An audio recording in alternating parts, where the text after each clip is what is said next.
have you ever given much thought about the incredible technology attributed to aircraft landing gear? Tyres, wheels, brakes, etc.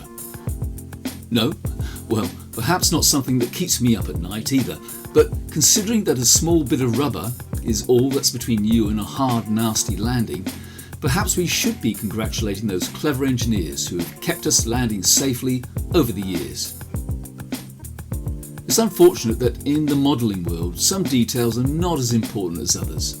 So a missing tailplane is an obvious error, but perhaps not a missing hydraulic leg strut. Well, you see what I mean. Wheels are something that I think can be oversimplified, especially in paper modelling. So in this video, I look at a couple of building methods which might help put some added detail into your own project. So here we have quite a simple wheel. This one happens to be from a Fiddler's Green model. As you can see, we have the two tyre sides and a middle tyre tread strip. The tyre tread has to be bent around the sidewalls, glued together, and that will give you a hollow wheel.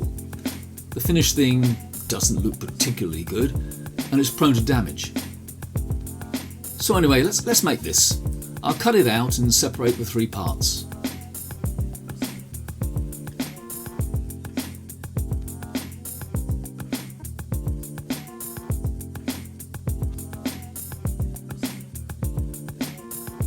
I'll give the tyre tread a bit of a curve.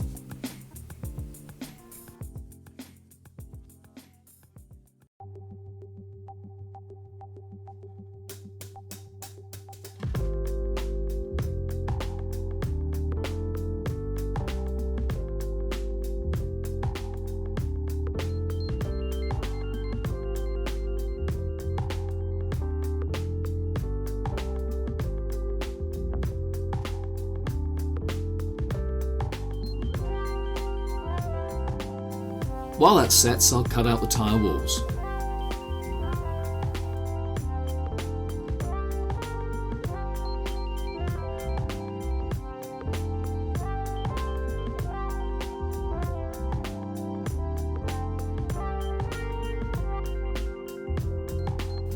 I don't have to be too exact because I'll be trimming the edge later.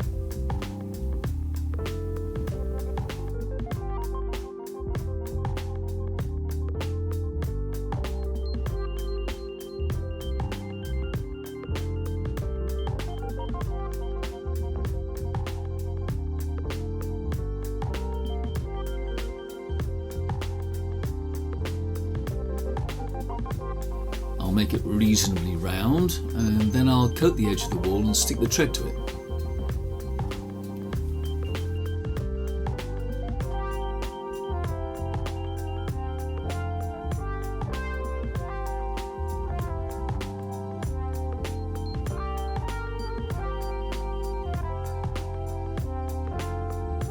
All I'm doing is holding the wall down while I try and make the tread a proper circle. As I say, I don't have to be too exact because I'll be cutting the excess off later.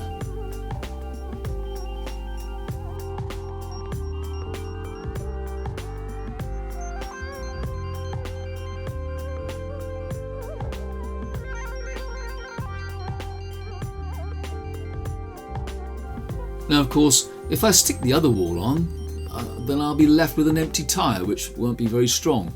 So what I'll do is fill it with cardboard. I've got one left over there from when I was making another wheel. So what I will do is cut out a few more of these octagonal inserts from thick cardboard. It'll take quite a few of these to fill it up.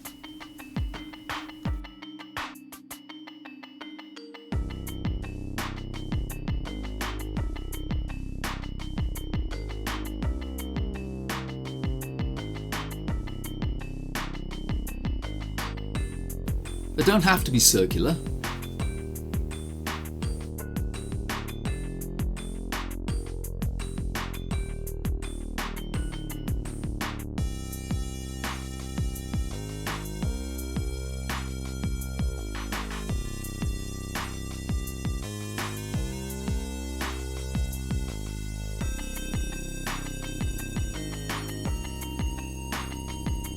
So let's start filling up the wheel.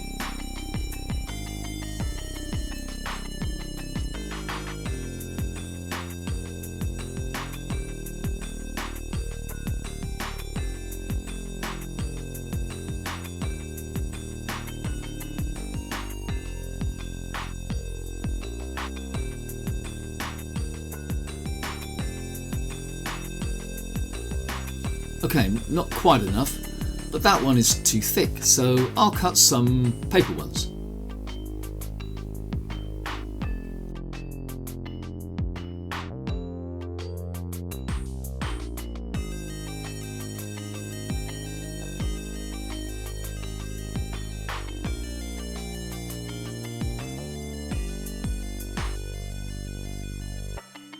So that's good, it's right to the top, and now I can glue the second wall on.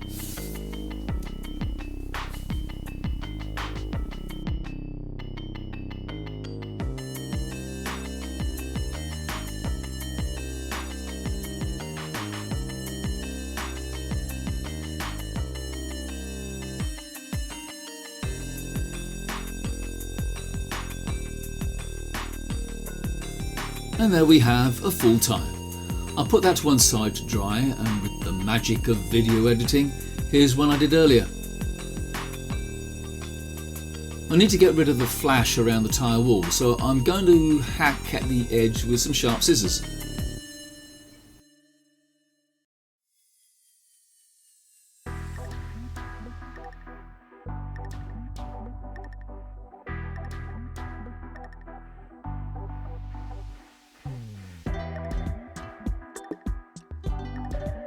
It still looks a little rough on the edges, so I'm going to sand that off.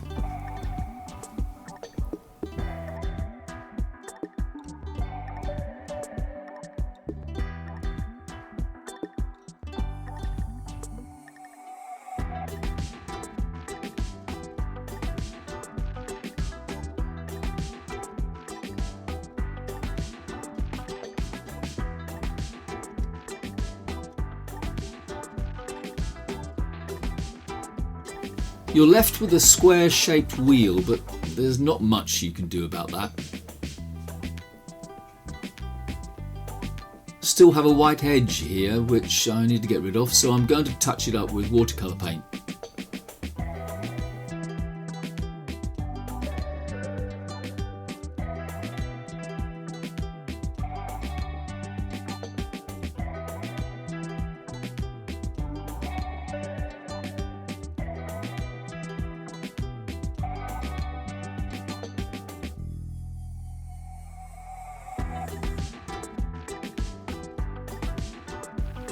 Watercolour is better than acrylic paint here because it won't hide the printed detail. Every so often, just wipe off the excess with your finger.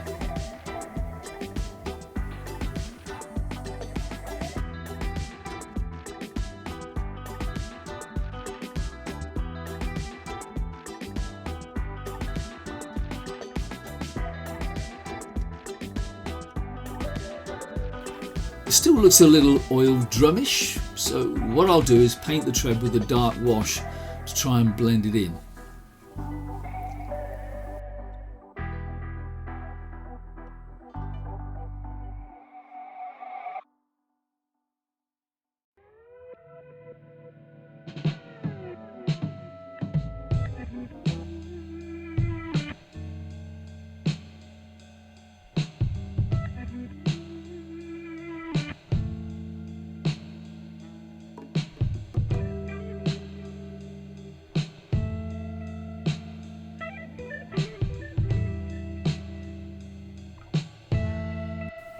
And that's it.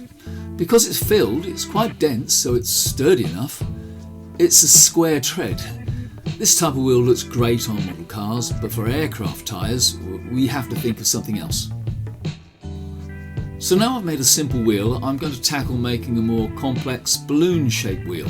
And I think this will be a case of trying to push as much silly detail into as small an object as I can. So here's the same wheel, but I've got some new hubs here that I'll be using. The new hubs here are about the same size as the old ones, but they are a higher resolution. Let's look at the picture of the wheel I've taken it from. Now this is a typical small aero tyre. It has 6 bolts holding it onto the hub, or maybe these bolts are fixings for the other half of the wheel.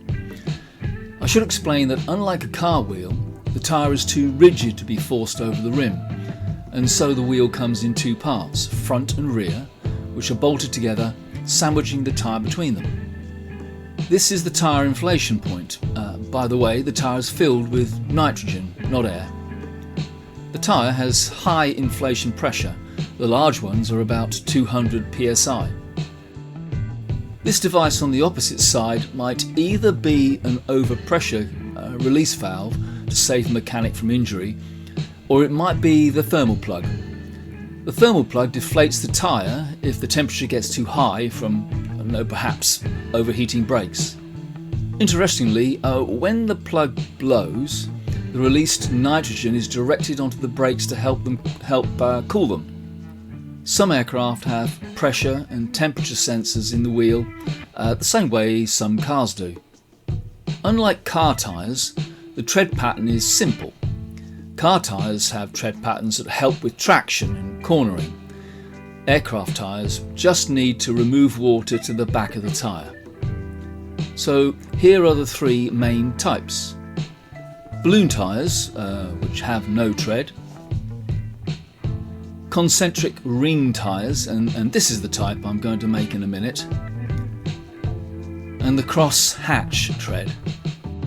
Some tyres, especially the nose wheel, have a ring of rubber on the wall called a chine, which deflects the water to the side rather than back under the aircraft. Here are some examples of the three main types.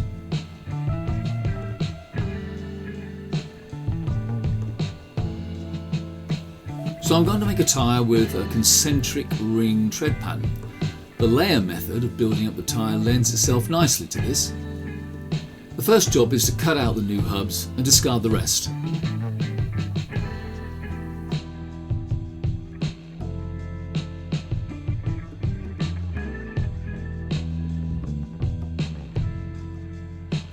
So after all that printing, this is what I'm left with.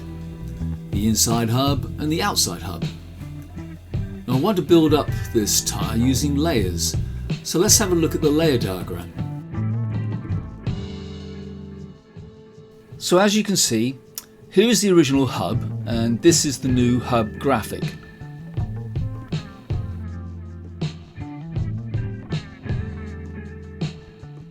Looking at the cross section, the wheel is made of 7 1mm layers of card sandwiched together along with the thinner hub graphics. I have the layers drawn here, 3 layers which are the same size as the original wheel, 2 slightly smaller mid layers, and the hub graphics are glued on top of these. The reason for this black ring will become evident later. And smaller outer layers which are cut as a ring so that the hub graphic can be seen. What I've done is print out that graphic and pasted it onto 1mm cardstock.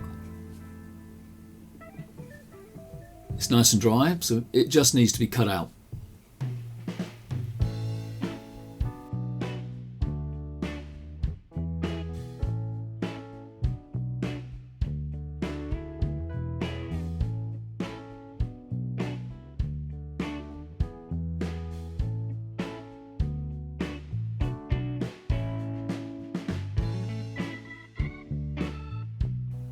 Cutting out the disc is easy enough with scissors, but the rings require a sharp blade.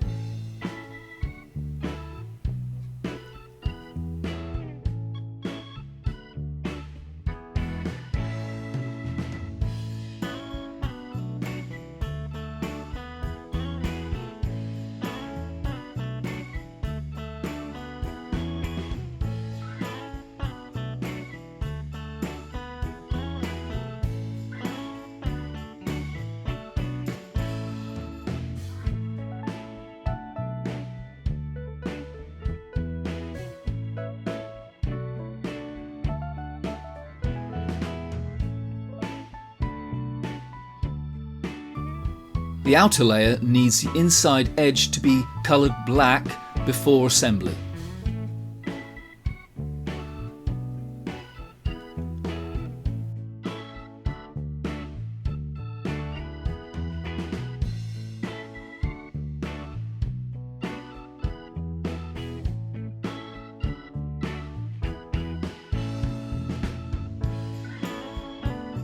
So I'm going to add some detail to the front hub.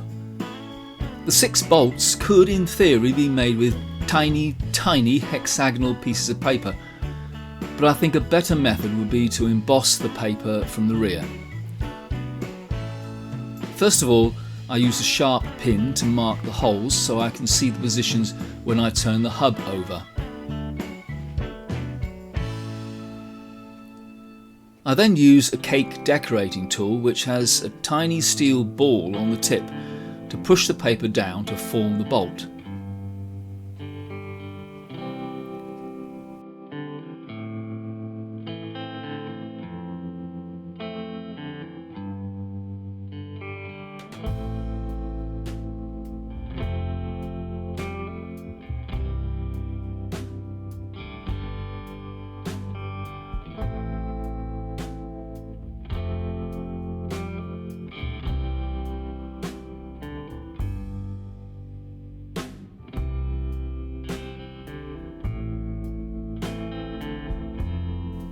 I use a slightly larger tool for the inflation points.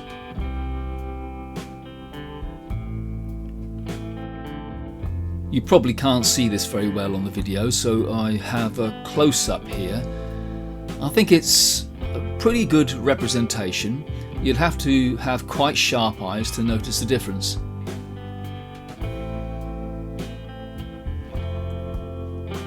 There are 4 large cooling holes in the hub which are pretty simple to punch out with my trusty leather punch.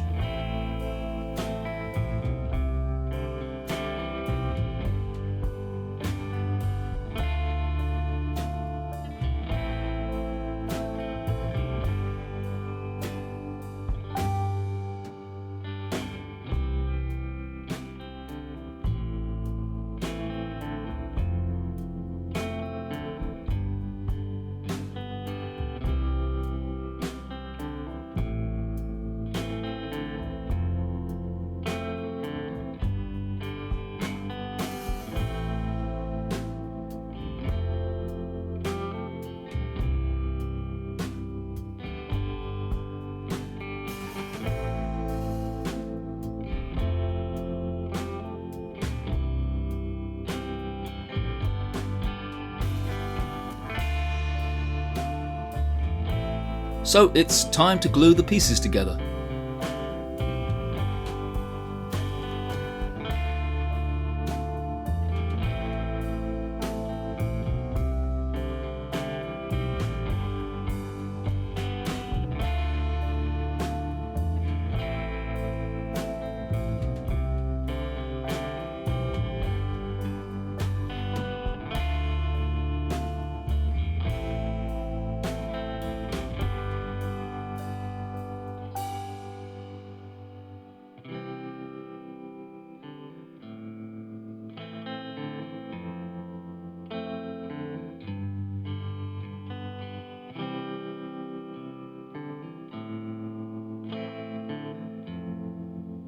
The reason for the black ring is that it can be seen through the 4 cooling holes in the hub graphic.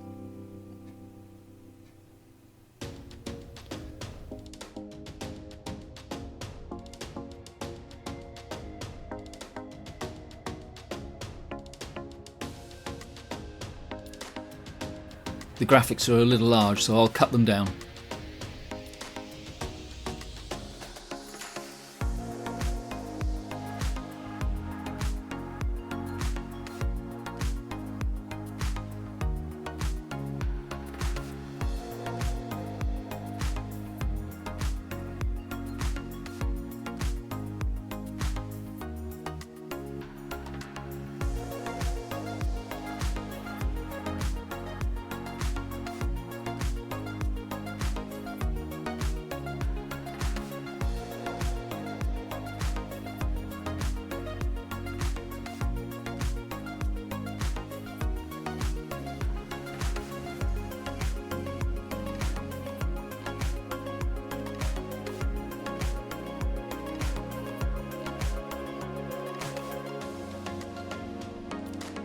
Got to be careful with this, I don't want to push down and ruin the embossing.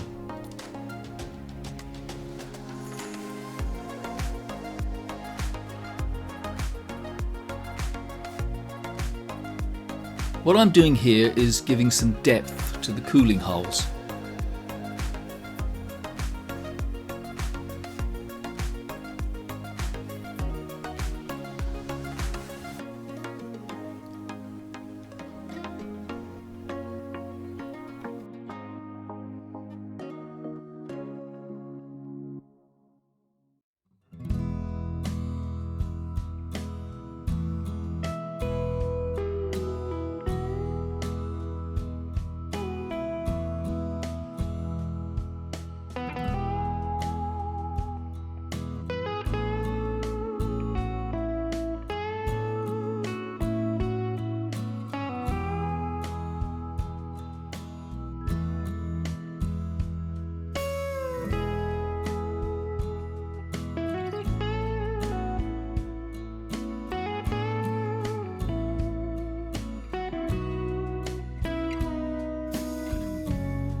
The bearing hole requires a cap, which I can make from a round chad that I've punched out from a pizza box.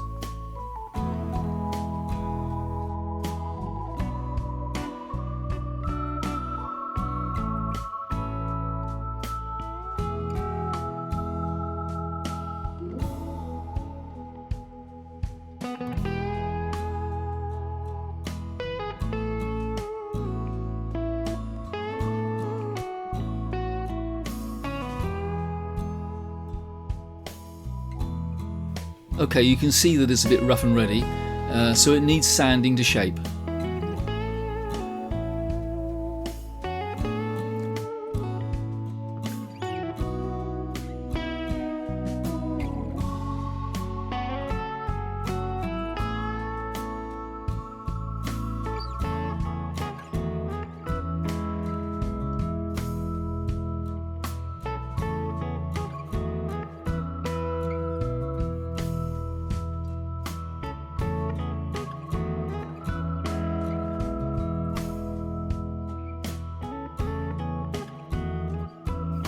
And so to the painting. I'm using acrylic paint.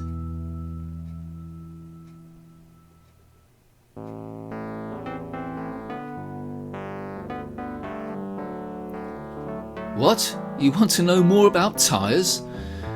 Okay, well, aircraft tyres can be big, 6 feet high in some cases. They are incredibly strong. Big tyres have a rating of 51,000 pounds.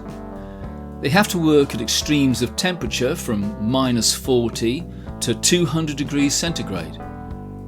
Who makes the tyres? Well, the same people who make car tyres. Goodyear, Dunlop and Michelin, to name a few. And yes, you can get retreads. Now, do the wheels pre-spin before touchdown? Well, no. Making the wheels spin actually costs more money than the tyre is worth. Main tyres are changed about every 100 cycles, that's takeoff and landing. If you want to find out more about aircraft tyres and wheels, then I'd encourage you to visit aerosavvy.com. They have more information on this subject than, quite frankly, any sane person needs to know.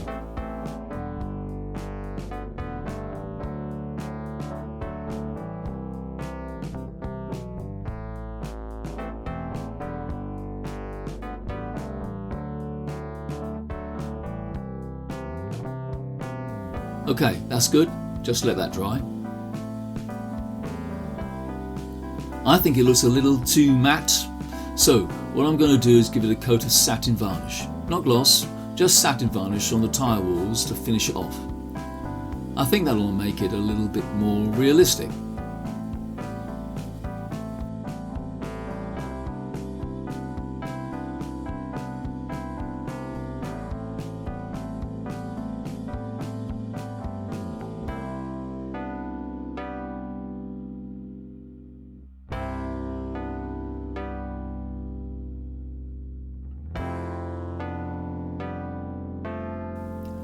I know that the varnish looks a bit milky, but it does dry clear.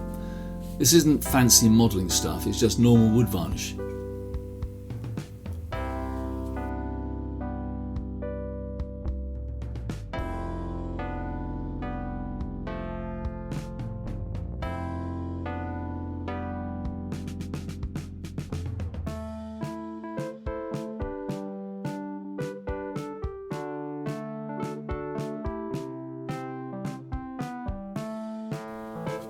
Leave that side to dry. Okay, now the other side.